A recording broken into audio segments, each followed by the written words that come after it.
Cet homme a défié l'Occident et il a été tué pour cela. Son nom, Thomas Sankara, président du Burkina Faso dans les années 1980. Dès qu'il arrive au pouvoir et en quelques années seulement, il relève son pays.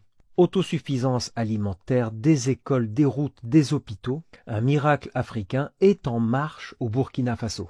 Sous la colonisation, le pays s'appelait la Haute-Volta, mais il a été rebaptisé par Sankara Burkina Faso, qui veut dire le pays des hommes intègres.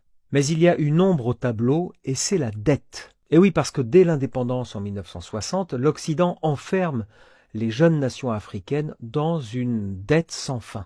Et tout cela est organisé par le bras armé de l'Occident, la Banque mondiale et le Fonds monétaire international. Les anciennes colonies doivent à tout prix rester dépendantes de l'Occident. Thomas Sankara comprend vite le piège de la dette et en juillet 1987, il est à Addis Abeba devant l'Assemblée des chefs d'État réunie par l'OUA, l'Organisation pour l'Unité africaine, et il prononce son célèbre discours sur la dette.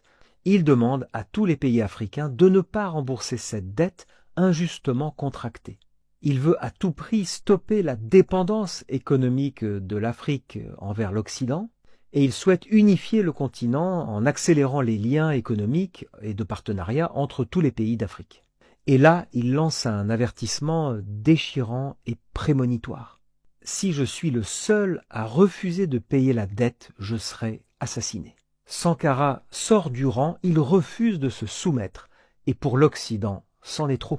2 mois plus tard, le 15 octobre, Thomas Sankara est abattu lors d'un coup d'État activement soutenu par la France.